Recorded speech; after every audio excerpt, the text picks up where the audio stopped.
Assalamualaikum warahmatullahi wabarakatuh. Perkenalkan, nama saya Siti Sylvia Handayani dari Prodi Komunikasi Penyiaran Islam semester 2. Baik, di sini saya akan memperjelaskan ulang tentang materi Ulumul Quran yang telah disampaikan oleh dosen saya, Dr. Randes Haji Ahmad Alim LC, selaku dosen mata kuliah Ulumul Quran ini. Materi yang pertama yaitu kategorisasi surat dalam Al-Quran, dan yang kedua permisalan dalam Al-Quran, dan yang ketiga 4 klasifikasi dalam tafsir Al-Quran, dan yang keempat izazul Al-Quran, dan yang kelima disiplin ilmu dalam Al-Quran, dan yang keenam hikmah pengulangan ayat dalam Al-Quran, dan yang terakhir ada hukum terjemah Al-Quran.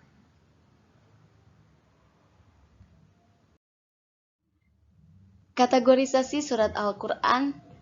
Surat-surat di dalam Al-Quran itu memiliki beberapa kategori, dan di dalam Al-Quran itu memiliki nama sendiri atau istilahnya sendiri. Dan kategori masuk dalam keluarga Hamim, yaitu surat yang diawali dengan Hamim. Dan ada di dalam surat Ghafir, surat Fusilat, surat Az-Zuhruf, dan surat Ad-Dukhan. Hawamim kategori yang dibuka dengan Hamim, ada 7 dan memiliki keutamaannya sendiri yang disebut dengan Ulumul Quran itu. Surat yang diawali dengan Hamim itu ada 7, dan begitu pula adanya pintu neraka itu ada 7. Dan bagi siapa yang membacanya, yang membaca dan mengamalkan dan yakin dengan kandungan ayat-ayatnya, maka janganlah sampai masuk ke dalam pintu neraka itu. Jadi 7 surat yang diawali dengan Al-Hawamim itu, mereka adalah benteng yang siap menjadikan terdepan untuk menyelamatkannya kepada siapa aja yang dulu di dunia yang pernah membacanya. Surat Al-Hawamim itu, maka jaminannya akan menyelamatkan bagi siapa yang mengamalkannya, dan insya Allah akan menjadikan syafaat yang menyelamatkannya. Bacalah Al-Quran, karena Al-Quran akan datang pada hari kiamat. Itu akan memberikan syafaat bagi para pembacanya, dan masing-masing isi dan surat itu ada syafaatnya yang diberikan oleh Allah Subhanahu wa Ta'ala, itu termasuk yang Al-Hawamim itu sebagai benteng dari api neraka yang akan berdiri di 7 neraka itu, menyelamatkan bagi siapa yang pembacanya.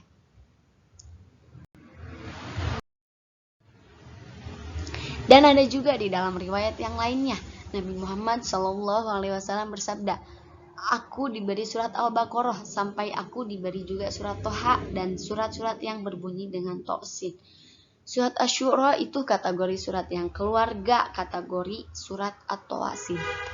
Kategori-kategori ini perlu kita ketahui supaya kita yang mencari ilmu dan mendalami Al-Quran ini benar-benar memahami hikmah-hikmah dan fadilah di balik rahasia dari masing-masing surat tersebut.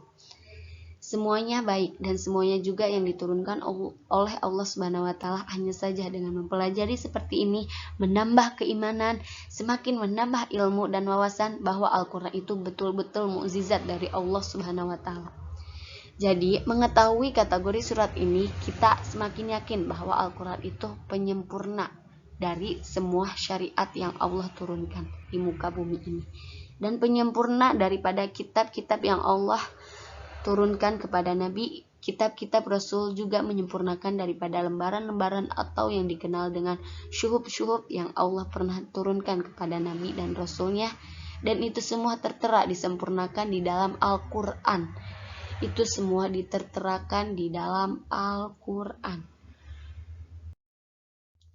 Dan di dunia ini, kata Nabi Muhammad SAW, segala sesuatu itu memiliki intisarinya. Itu dinamakan lubba. Bahwa di dalam bentuk kategori Al-Hawamim ini, penakaran akidah ini sangatlah dahsyat sekali. Dan semua itu dari 7 surat tadi itu hampir disebutkan rinci konsep akidah ini. Dan pembahasan selanjutnya yaitu permisalan di dalam Al-Quran. Permisalan di dalam Al-Quran ini memiliki banyak sekali faedahnya dan tujuannya, sebagai memberikan peringat atau memberikan motivasi atau larangan. Amsal itu mendekatkan sesuatu yang abstrak sehingga menjadi sesuatu yang tampak bagi indera kita sebagai manusia. dan bisa juga sebagai pengaruh dan efek kepada jiwa manusia di dalam memberikan nasihat atau peringatan.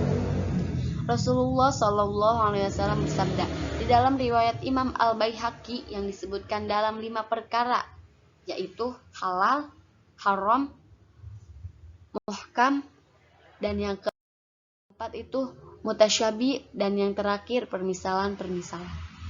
Maka amalkanlah sifatnya Nabi yang halal dan jauhi yang haram, dan ikuti ayat-ayat yang muhkamat, dan imanlah kalian dengan ayat mutasyabihat, dan ambillah perjalanan dari ibrah isi Al-Quran. Dan permisalan di dalam Al-Quran dibagi menjadi 2. Yang pertama itu amsal zohiroh, yaitu yang menggunakan kata-kata yang jelas, yang bersifat tekstual. Dan yang kedua yaitu amsal kaminah, yang artinya kontekstual, yang tidak langsung disebut dengan kalimat permisalan, hanya saja dengan kontekstual, hanya ada permisalannya di dalam Al-Quran. Dan di dalam amsal juga ada beberapa rukun Islamnya. Yang pertama, wajhu syabah, segi perumpamaannya. Dan yang kedua, ada tashbih, ada alat yang dipergunakan untuk perumpamaannya. Dan yang ketiga, musyabbah, yang diserupakan. Dan yang keempat, musyababih, sesuatu yang dijadikan perumpamaan. Dan pada pergerakan itu ada kemudahan. Dan air yang mengalir itu berkah. Dan jadi air yang tidak mengalir itu tidak berkah. Itulah sebagai perumpamaannya. Dan pembahasan yang ketiga, ada 4 klasifikasi dalam tafsir Al-Quran. Klasifikasi tafsir ialah menafsirkan Al-Quran. Al-Quran ialah wahyu Allah Subhanahu wa Ta'ala yang diturunkan oleh Allah melalui malaikat Jibril untuk disampaikan kepada Nabi Muhammad SAW dengan berupa bahasa Arab.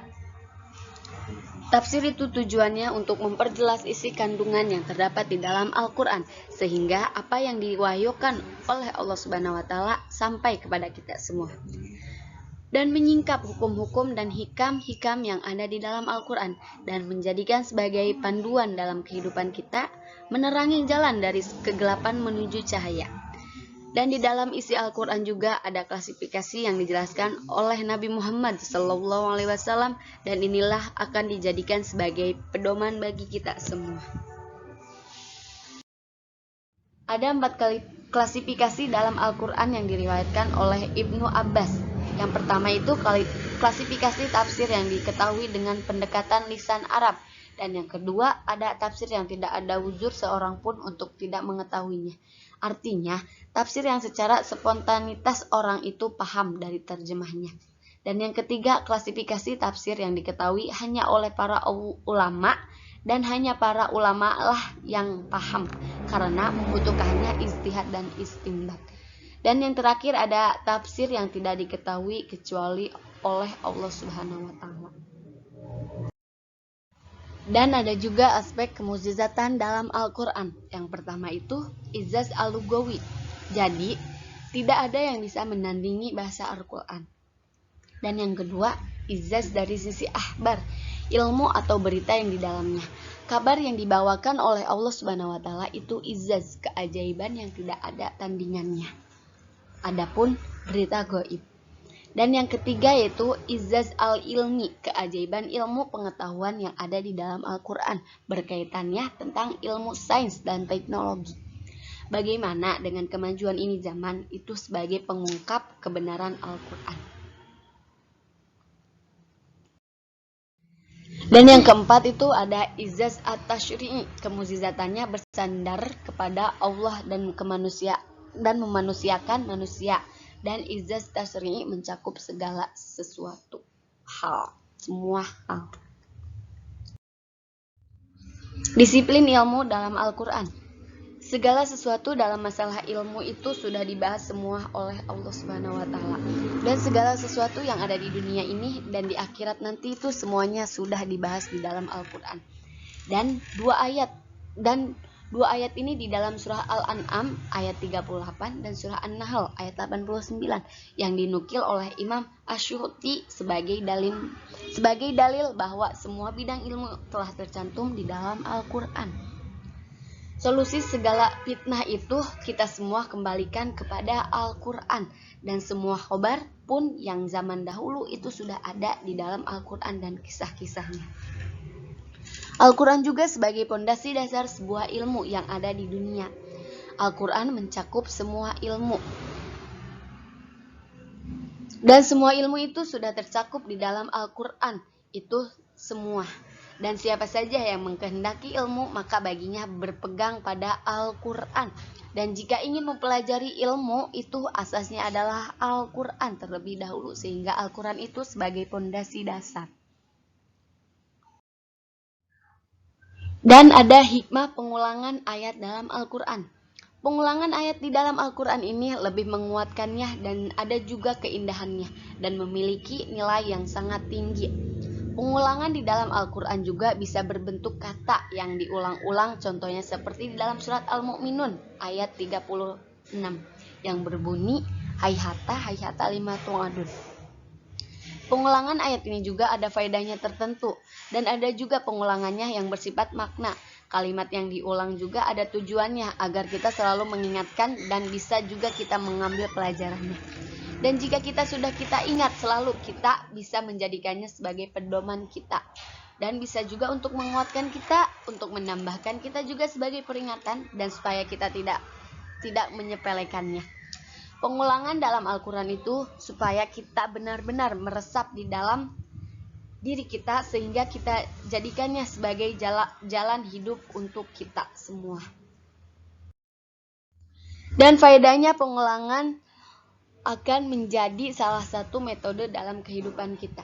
Fungsi lainnya juga agar orang tidak meremehkan suatu ayat dan menjadikannya sebagai peringatan untuk kita.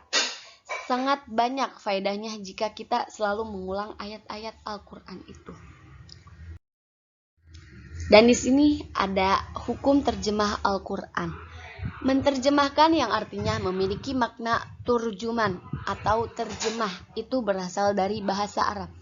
Terjemah itu berarti yang memindahkan dari suatu bahasa ke bahasa yang lain. Terjemah ini juga memiliki makna tafsir. Al-Quran sangatlah membutuhkan diterjemahkan karena tidak semua orang itu paham dengan bahasa Arab. Dan di zaman Nabi, interaksi bahasa itu sudah terjadi. Bahkan, Nabi juga memerintahkan secara khusus kepada Zaid bin Sabit untuk belajar bahasa Yahudi. Tujuannya untuk apa? Tujuannya untuk berkomunikasi itu bisa dipahaminya.